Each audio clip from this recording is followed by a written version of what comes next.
പോകുന്നത് കറിവേപ്പില ചമ്മന്തിയാണ്. അതിനു വേണ്ടി ആവശ്യമുള്ള ഇൻഗ്രീഡിയൻസ് നോക്കാം. അതിന് തന്നെ 150 ഗ്രാം കറിവേപ്പില തണ്ടോടുകൂടി ഉണ്ടായിരുന്നു. അത് ഞാൻ ഇലകളൊക്കെ പറിച്ച് കഴുകി വെച്ചിട്ടുണ്ട്.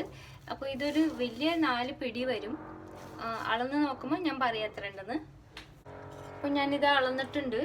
എൻ്റെ മെഷറിംഗ് കപ്പിൽ ഇതൊരു 5 കപ്പ് വരും. വേപ്പില 5 കപ്പ് വരും. എൻ്റെ മെഷറിംഗ് കപ്പ് അറിയാലോ, 1 കപ്പ് 240 ml കപ്പാണ്. അപ്പോൾ അതിലിത് ഒരു 5 കപ്പ് വരും. പിന്നെ നമുക്ക് ആവശ്യമുള്ളത് ഒരു 8-10 തിരിയ മുളക്. ഇരുവളം മുളകാണെങ്കിൽ അതനുസരിച്ച് കുറച്ച് കൊടുക്കാം. പിന്നെ ഒരു 10 അല്ലെങ്കിൽ 8-10 ചുവന്നുള്ളി, ഇത് രണ്ടും എടുക്കുന്നുണ്ട്. പിന്നെ ഇവിടെ ഒരു 500 ഗ്രാം തേങ്ങ ചിരവിയതുണ്ട്. പിന്നെ ഈ കറിവേപ്പില ചമ്മന്തി ഉണ്ടാക്കുമ്പോൾ എപ്പോഴും ഏറ്റവും നല്ല ഫ്രഷ് തേങ്ങ ആയിരിക്കണം. ഫ്രോസൺ തേങ്ങ വെച്ചിട്ടൊക്കെ ഉണ്ടാക്കാൻ നോക്കിയാൽ അത്രയും ടേസ്റ്റ് കിട്ടൂല. പിന്നെ പുളിയുണ്ട്. പുളി കട്ട പുളിയാണെങ്കിൽ അത് ചോപ്പ് ചെയ്ത് കുഞ്ഞു കഷ്ണം ആക്കണതായിരിക്കും നല്ലത്. ഇവിടെ ഇപ്പോൾ ഇത്തിരി പൾപ്പ് പോലത്തെ പുളിയാണ് എനിക്ക് കിട്ടിയേക്കണത്. അതുകൊണ്ട് അതാണ് ഉപയോഗിക്കുന്നത്. അപ്പോൾ നമ്മൾ ഏറ്റവും ആദ്യം ഇരുമ്പിൻ്റെ ചട്ടി വേണം. ഇരുമ്പിൻ്റെ ചട്ടിയിൽ ഏറ്റവും ആദ്യം നമ്മൾ ഇടാൻ പോണത് നമ്മുടെ ഉണക്കമുളകാണ്. കാരണം ഉണക്കമുളക് ഒന്ന് ചുട്ട് കിട്ടാൻ ഇത്തിരി സമയം എടുക്കും. ഇനി നമുക്ക് അടുപ്പിൻ്റെ അടുത്ത് നിന്ന് എവിടെയും പോകാണ്ട കേട്ടോ, ഇവിടെ തന്നെ നിൽക്കണം. നമ്മൾ പണി തുടങ്ങി.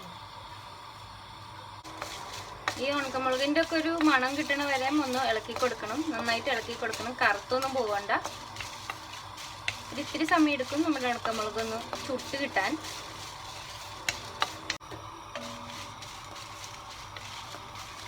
അങ്ങനെ ഇപ്പോൾ ഒരു ചുട്ട മണമൊക്കെ വന്നിട്ടുണ്ട്. നല്ലൊരു മണം വന്നിട്ടുണ്ട്. ഇനി നമ്മൾ ബാക്കിയുള്ള ഇൻഗ്രീഡിയൻസൊക്കെ ആഡ് ചെയ്യാൻ പോവാണ്. പിന്നെ നമ്മൾ ഉള്ളി കഴിയണത് അത്രയും നല്ല തിന്നായിട്ട് അരിഞ്ഞിട്ടുണ്ടാവണം, അല്ലെങ്കിൽ അത് മൊരിഞ്ഞ് കിട്ടൂല ഈ തേങ്ങ വറുക്കുന്നതൊക്കെ. അപ്പം ഇതൊന്ന് തിരുമ്പി കൊടുക്കുകയാണ്. തിരുമ്പി കൊടുത്താൽ അപ്പോൾ ഒന്ന് മൊരിഞ്ഞ് കിട്ടാനും ഒത്തിരി കൂടി എളുപ്പമായിരിക്കും.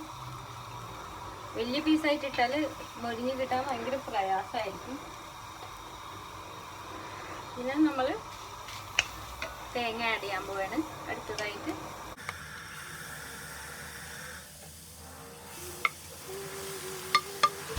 പിന്നെ നമ്മുടെ കറിവേപ്പില കൂടി ചേർക്കുന്നുണ്ട്. പിന്നെ ചിലർക്ക് ഇഞ്ചി ഇഷ്ടമാണ്. ഇഞ്ചി ഇഷ്ടമാണെങ്കിൽ അത് ചേർത്തോളൂ. എനിക്ക് ഇഞ്ചി ഇഷ്ടമില്ല വേപ്പില ചമ്മന്തിയുടെ അങ്ങോട്ട്. ഇനി ഒന്ന് പതുക്കെ ഇളക്കി കൊടുക്കാം. അത് പുറത്തേക്ക് തീർക്കാതിരിക്കാൻ വേണ്ടി. നമ്മളിവിടുന്ന് മാറണില്ലാന്നുണ്ടെങ്കിൽ നമുക്കിത് ഹൈ ഹീറ്റുമിൽ തന്നെ വെക്കാം. ഞാനിത് പുറത്തേക്ക് തെറിക്കാണ്ടിരിക്കാൻ വേണ്ടിയിട്ട് പോലെ കയ്യിൽ പോയി. പുറത്തേക്ക് തെറിക്കാണ്ടിരിക്കാൻ വേണ്ടിയിട്ട് ഞാൻ ഒരു സ്പൂണും ഈ ടോമസും കൂടി ഉപയോഗിച്ചിട്ടാണ് ചെയ്യുന്നത്. നല്ല ചൂടുണ്ട് ചട്ടിയുടെ ചൂട് നിങ്ങളുടെ ആവശ്യത്തിന് അനുസരിച്ച് കുറച്ച് കൂട്ടിക്കോളൂ.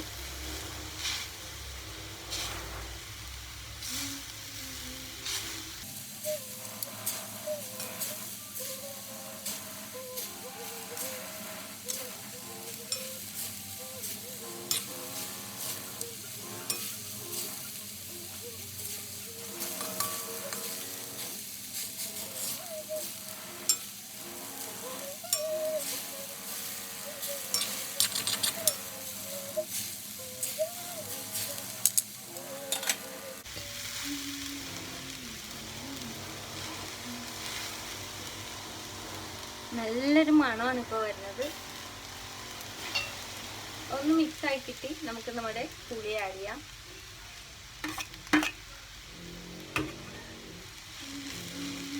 പുളി ചുട്ട് കിട്ടാൻ നല്ല പ്രയാസമാണ്. അതുകൊണ്ട് തീ കൂട്ടി വെച്ച് നന്നായി ഇളക്കി ചേർക്കണതാണ് നല്ലത്.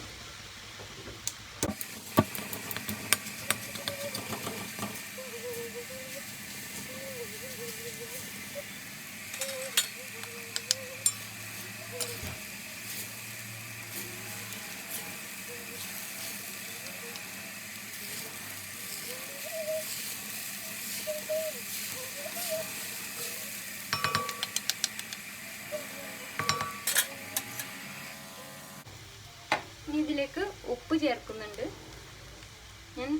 1 ടീസ്പൂൺ ഉപ്പ് ഇടുന്നുണ്ട്.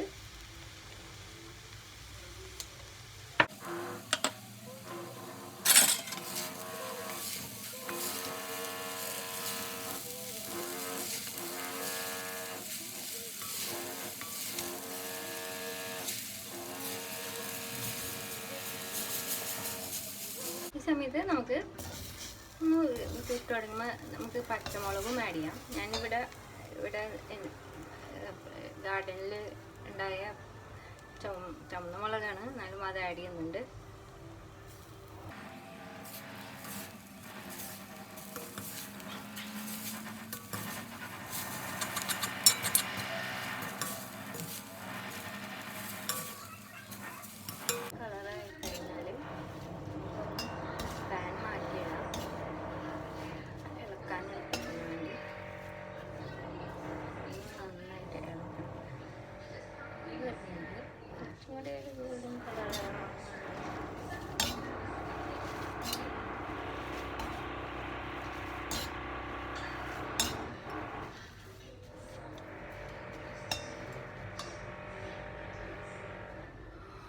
അപ്പോൾ ഞാൻ പാൻ മാറ്റിയിട്ടുണ്ട്.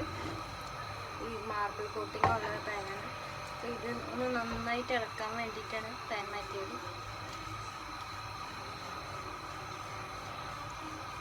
ഇനി ഈ തേങ്ങ നല്ല ഇങ്ങനെ മൊരിഞ്ഞ് വരുന്ന ഒരു സൗണ്ട് കേൾക്കാം. അങ്ങനെ നമ്മുടെ ചമ്മന്തി ആയി വരുന്നുണ്ട്. കിരി സൗണ്ട് തിരിച്ചു വരുമ്പോൾ മൊരിഞ്ഞ സൗണ്ട് കേൾക്കും.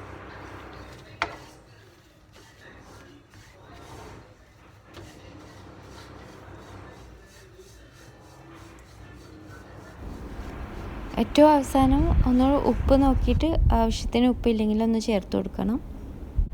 എന്നിട്ട് നമുക്ക് ചെറിയ മിക്സി ജാറിൽ ബാച്ചസ് ആയിട്ട് ഒരു 10 സെക്കൻഡ് വെച്ചിട്ട് ഒന്ന് അടിച്ചു കൊടുക്കണം.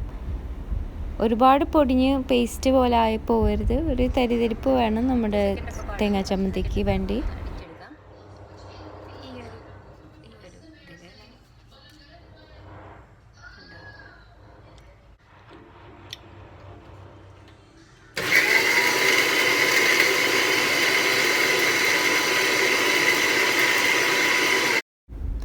അപ്പം നമ്മുടെ കറിവേപ്പില ചമ്മന്തി റെഡി ആയിട്ടുണ്ട്. നല്ല പാകത്തിന് ആയിട്ടുണ്ട്.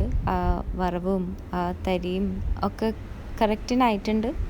നല്ല മണവും ആവശ്യത്തിന് പുളി ഉപ്പ് ഒക്കെ കറക്റ്റാണ്. എല്ലാം ചെക്ക് ചെയ്യണം നിങ്ങൾ അവസാനം നമ്മുടെ ടേസ്റ്റിനനുസരിച്ച്. ഇനി ഇത് നന്നായി ചൂടാറിയതിന് ശേഷം നമുക്ക് എയർ ടൈറ്റ് ജാറിൽ സ്റ്റോർ ചെയ്ത് വെക്കാം. കുറേ നാളെ നിൽക്കും. ഇതിപ്പോൾ ഞാൻ യാത്രയ്ക്ക് പാക്ക് ചെയ്യാറ് ഞാൻ സിപ്പ് ലോക്ക് ബാഗിൽ പാക്ക് ചെയ്ത് വെക്കാൻ പോയാണ്.